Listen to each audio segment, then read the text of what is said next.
Alright, magandang araw mga tracker. Welcome sa ating YouTube channel vlog. For this video, ipakita ko na sa inyo itong nire-release namin unit ngayong araw.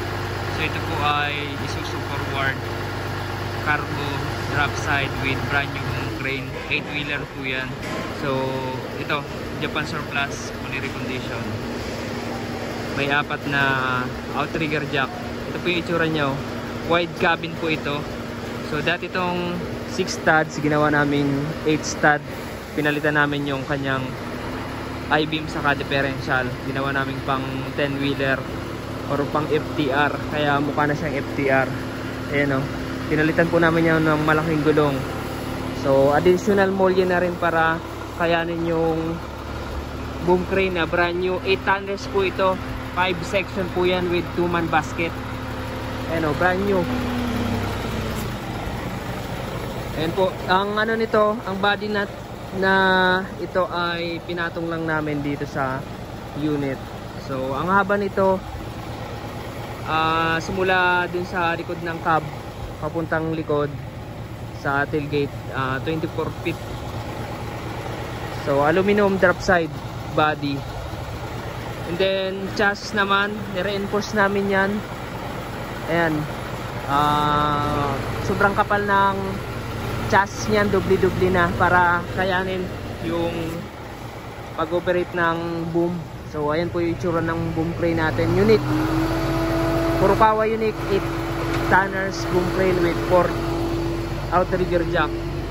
So kung makikita nyo, ayan, dagdag molye na rin kami para talagang pang heavy works, heavy duty. Ito po yung loob ng drop side natin, no?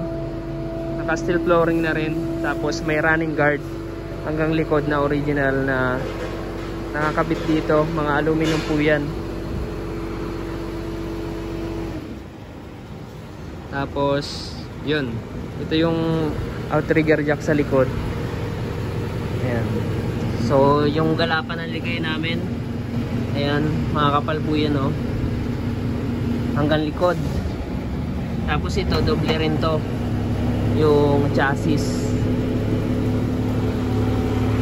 Ang makina niya 6HK1 fully electronic CRDI with turbocharger. Ayan o, sobrang haba ng ating crane. Ayan, 24 volts lang to, bago na yung battery. Tapos ito naman yung loob, may kasama ng jack and tire wrench and spare tire remover. Ito yung itsura, brand new dashboard na rin. Ayan, may mga ano pa dito kasamang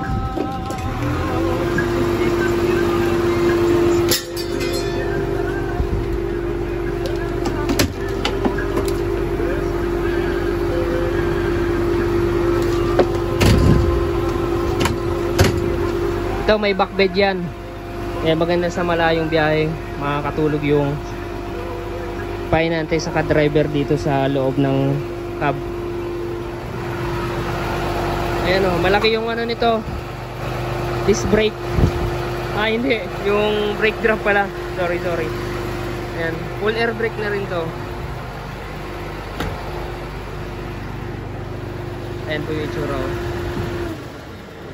Ayan, dami naming ginawa dyan, kaya medyo natagalan yung aming reconditioning ng truck na to. So ayan mga tracker, kung naghahanap po yun ng Japan surplus truck, fully reconditioned and as is, small and heavy truck, meron po kami mga available dito. Kindly contact us on our FB page, TrakerMoto.ph. So kung gusto nyo mag-visit, punta lamang po kayo dito. Dala po kayo ng trusted mechanic nyo para makapili ng unit. Yung mga unit po namin ay as is condition. Saka lang po namin nare-recommend kapag napili nyo na, depende sa gusto nyo pagkakayari, depende sa gusto nyo design, depende sa gusto nyo specs, at kung may mga ipapadagdag pa po kayo like accessories, so pwede po.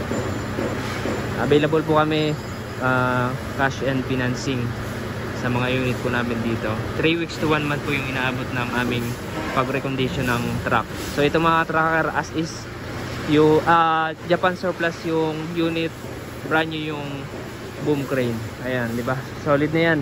Pang hakot. Paming wheat. So, paki-like, share, and mag-subscribe na. Maraming salamat. God bless. Bye-bye.